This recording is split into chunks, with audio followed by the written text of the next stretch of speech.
Bueno, welcome back to my channel, guys. It's me, Marissa.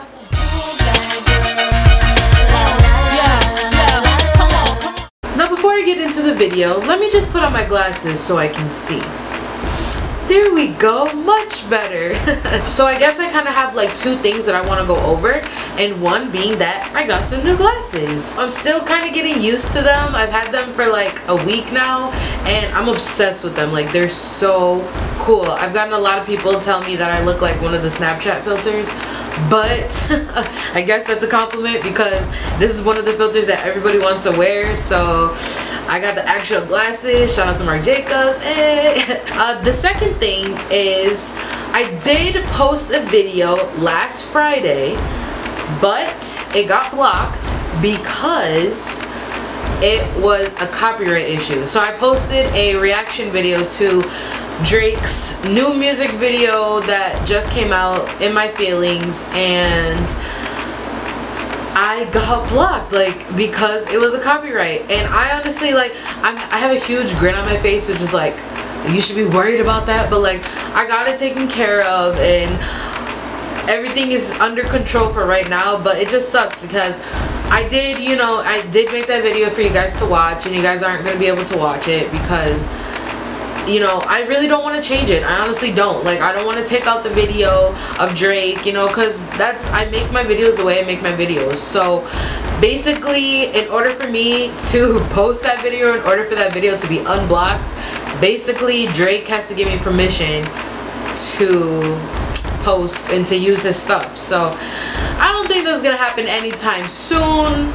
I did contact him. Yes, I did contact him, and I basically apologized to him, saying that I'm sorry for using his stuff without his permission, and that I simply just wanted to share his music and promote his music because I really liked the video. It was cool, and if you guys haven't seen the video, definitely go check it out. But that video is kind of just stuck in YouTube somewhere.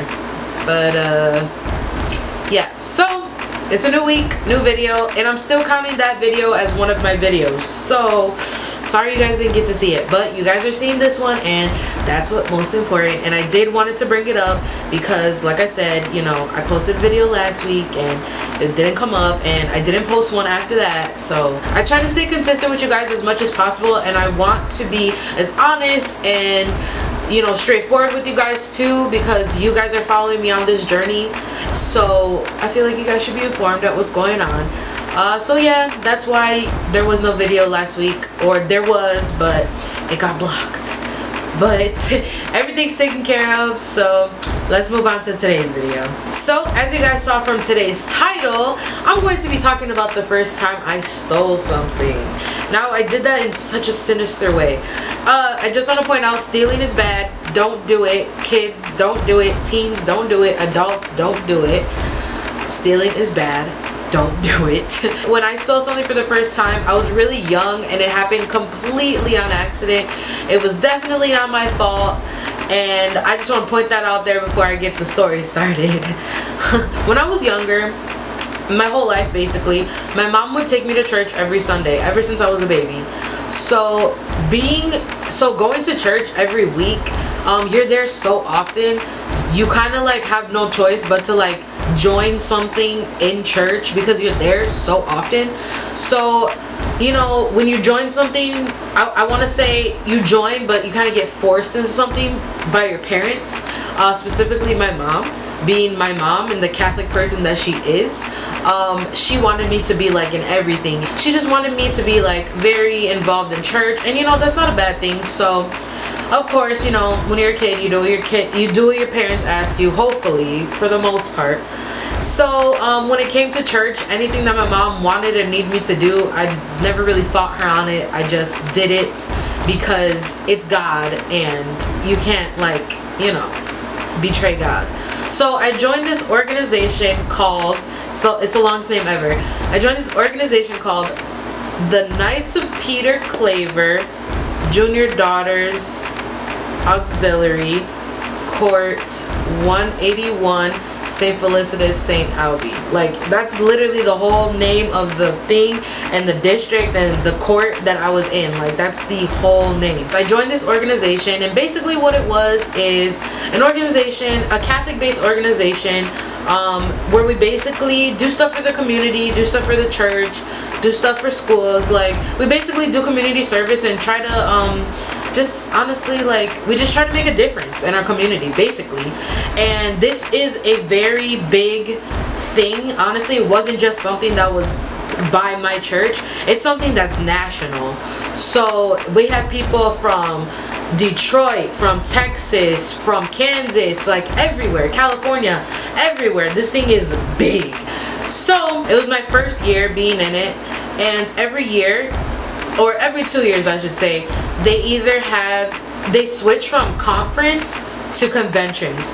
So every 2 years is a conference, and every 2 years is a convention. So every year you're basically going to either a conference or convention. So it's conference, convention, conference, convention. So that's how it usually works. And it was crazy because it was my first year joining, and I was going to a convention, and the convention is the big one, and everybody's there. Like I said, from Texas, Kansas, Detroit, California, everywhere. Everybody from everywhere is there. It's honestly not that fun.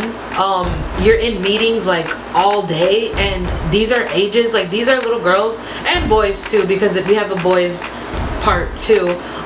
These are like ages from like not six, well, when you make your first communion, I guess you could be like 7 or something when you make your first communion. So from like 7 to 18 we're in meetings all day, and it's exhausting. So after meetings and stuff, and after we do all of our business, we did have some like fun hours or fun moments that we did, and that we had options to do. One of them being going to the aquarium that was near our hotel. The convention, the year that I went, was in New Orleans, and I'll tell you the year that I went to. It was 2005. I don't know if New Orleans 2005 rings a bell to you guys, but in 2005 in New Orleans is when Hurricane Katrina hit. So I was safe, like I was good. I wasn't there when that happened, but I literally was there. Like, the day that I left, literally that next day was Hurricane Katrina. Crazy, I know. Anyways, sorry, I ramble a lot. I'm so sorry, guys. So going back to it, I wanted to go to the aquarium because I like fish, and I like the water, so I wanted to go to the aquarium. So I went, and that's where I was. Honestly, that was probably like my only opportunity where I could probably get souvenirs. I was shopping in the gift shop for souvenirs for like my parents, and I saw this beach bag that like stuck out to me that I thought was like perfect for my mom. It was purple, her favorite color. It had like this really cute fish on it. I think it said New Orleans on it too. So I look at it, I literally grab it immediately. I don't look inside of it, I don't do nothing. I just grab it, and I'm just like, ooh, like this is so nice. I want to get this for my mom.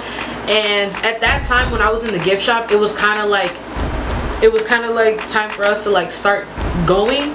So I knew that whatever I was picking, I literally had to like grab and just get in line. I really didn't have time to like look at things, you know. So I just grabbed the bag, and I think I grabbed like a few other things too, and I went in line. Like I said, it's a convention, and we had, I think it was like 4 busloads of us, and that was just people going to the aquarium. Like, woo, it was a lot of people. Basically, there was a long line, and I was waiting in line, and I was one of the last people to freaking get checked out. Like, I thought the bus was gonna leave my ass, but they couldn't. Anyways, so I paid for my stuff or whatever, and I'm really proud of the bag. So fast forward to me flying home. So I get home, and I'm super excited because I got souvenirs for everybody, and I'm like, ooh, you guys are gonna see your souvenirs, you know, whatever.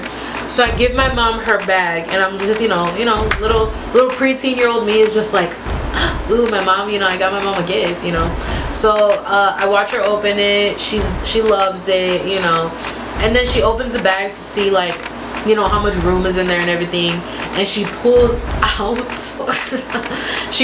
a seahorse. Now, it wasn't a real seahorse, it was a fake one, but it was lifelike. So she pulls out this seahorse, and my face literally turns white. Like, I'm looking at the seahorse like, I just stole a seahorse from New Orleans, from an aquarium. I'm going to jail. Like, I start crying. I start having a panic attack. I start like pleading with my mom, saying like, please, like, don't tell anybody, like, please, like, if I have to go to jail, I don't want to. Like, I was so scared, and I was so thinking that the people from New Orleans, or the police from New Orleans, is gonna come to my house, find me, and like put me in jail for stealing this seahorse. It's like, looking back at it now, like, it's so hilarious, because I was a little kid, and I thought that I had stole, you know, I mean, just stealing anything, being a kid and like accidentally stealing something, you know. I was raised Catholic, so I'm raised Catholic, and you know, following the 10 Commandments, you know, one of them is don't steal. So like, I was thinking, oh my goodness, God was gonna punish me because I stole something for I stole something during like a Catholic organization thing. Like, oh my goodness, I was really like upset. I was really scared. Like, it definitely was not the best moment of my life.